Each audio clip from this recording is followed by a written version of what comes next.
Hello, people of Dan Is Not Interesting! How are you doing today? That's good. Ad up there in the corner, had to do that. So today, we are doing Dan's Anime Recommendations, Part 2. As many of you will have seen, me and Phil did a video over on the Amazing Phil channel, attempting to do some cosplay of various animes, and yeah, it was quite successful for Phil, a bit questionable for me, whatever. Make sure you go watch that, because that is very funny, and it's the reason why I'm tying this into it again, another excuse to talk about anime, but I will say this.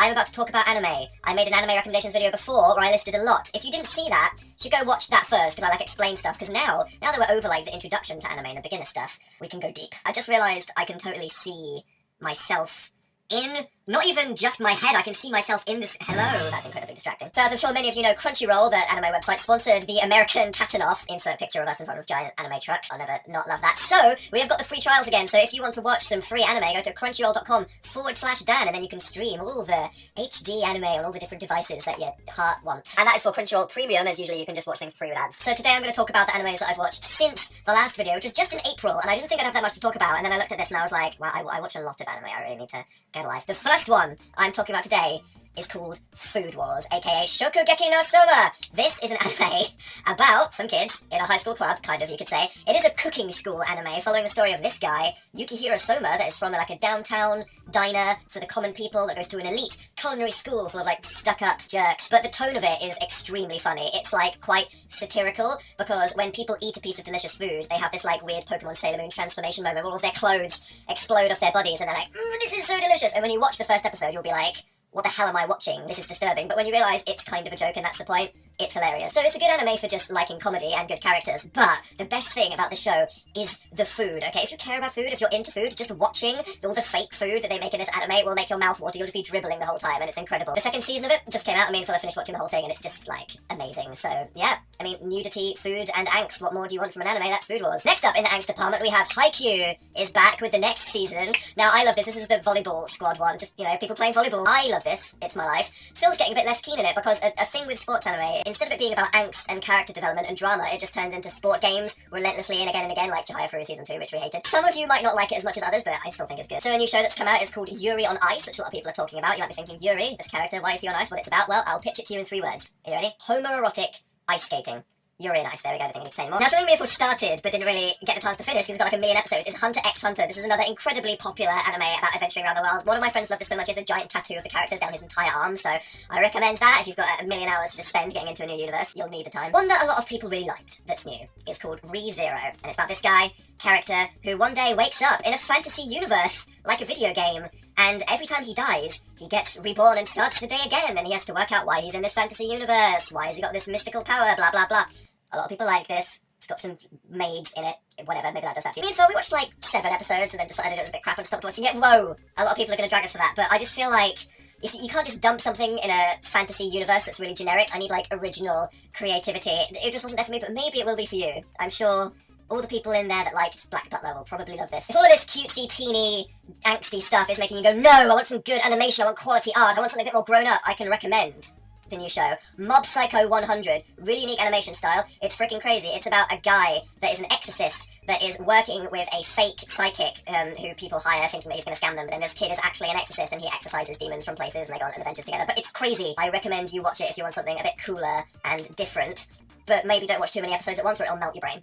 Because me and Phil watched it at 3 AM and we were like, my eyes are bleeding, what's happening? So all of those ones that I mentioned are on Crunchyroll. I'll link them down in the description, so make sure you check those out. You can just directly click on them. But a couple other ones I want to shout out. Me and Phil recently started this one, and it is called Ajin, Demi-Human. This is about a universe where these immortal beings that are like humans exist, called Ajin. And then a school kid, what else would the protagonist of an anime movie? A school kid gets hit by a car, doesn't die, and then realises he is one of these immortal beings and gets hunted down by the government, and it's a bit like Tokyo Ghoul and Parasite. There's a main character that gets transformed into something. He's then being hunted by the government and other monsters, but it's really good. The animation is super cool. It's computer generated, and it's extremely violent and quite grown up. All I need is just to see a couple scenes of harrowing violence, and then I know that something's good. So if you're in the mood for something spooky and scary, Tokyo Ghoul, Parasite, check out Ajin. Now, remember in the last video, I talked about an anime called Maggie, which I said ruined our entire lives, and it was so incredible, and it was. I think I'd probably put it in my top 5 animes of all time. It got a spin-off show about one of the characters called Sinbad. There he is with his so much purple hair. Honestly, that must be a nightmare to comb on a day-to-day basis. When me and Phil heard they were pausing work on Maggie to do the spin-off show, we were mad, because we were like, we don't want to see anything about this little character. We want to see the main show continuing, but we gave it a shot, and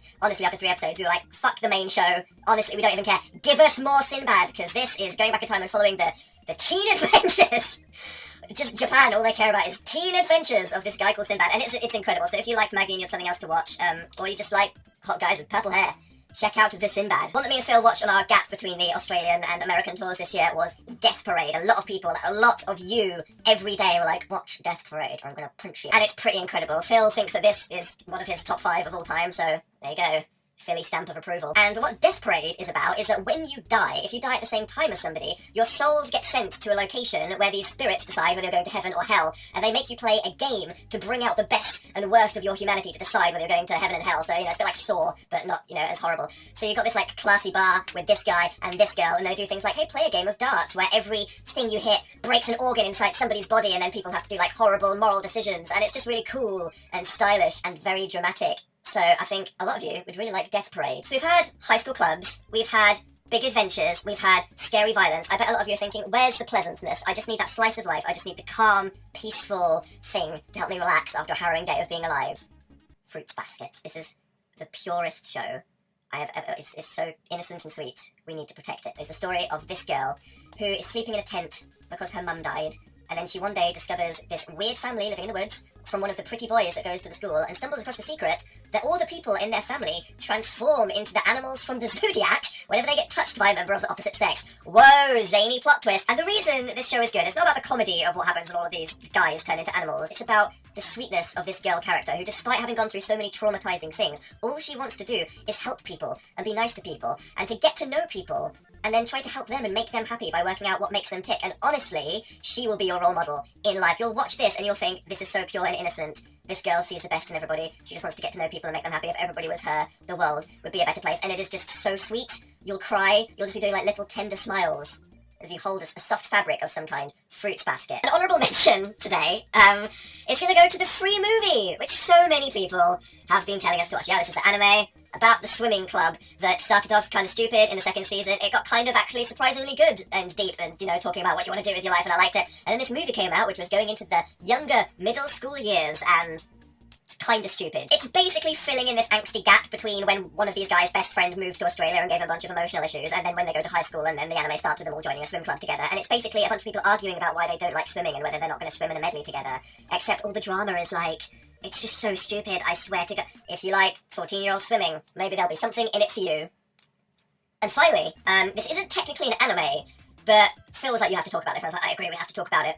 This year, we watched, for the first time, Avatar: The Last Airbender. So this is not a Japanese anime, this is a Western cartoon that most of you here probably watched on Nickelodeon, so I don't need to talk about it, but everyone's always said about how it's amazing, and oh my god, it is incredible. What is it about, like, Full Metal Alchemist, Maggie, Avatar? These things are just epic adventures with a group of friends. They're clearly my favourite kind of anime. Avatar is the story of a world where there's 4 tribes, fire, water, earth, and air, and then people can learn to bend the elements, which is like magic, and there's one guy called the Avatar who can command all 4 elements, and it's up to him to restore balance to the world by stopping the evil Fire Nation that have enslaved everybody. And this is just about a group of pals going on a grand adventure in a creative, magical universe, and it's just amazing. I think most of you have watched this, and you agree. If you haven't, if you're one of like these weirdos that's never watched Avatar, you need to just watch it. It's just amazing, and then when it's over, your life will have no purpose. You'll just be left in this void where nothing has any meaning anymore. I'm aware that there is a sequel called The Legend of Korra, which is supposed to be a bit more grown up and even better, and everybody keeps telling me it's going to ruin my entire life and blah blah blah. I'm going to watch it, haven't watched it yet, but I recommend it. And that is it. That is so much more anime to watch. I think you'll like all of those things. I'll list them down in the description. Make sure you check out the honourable mentions ones that I didn't talk about, because there's a few,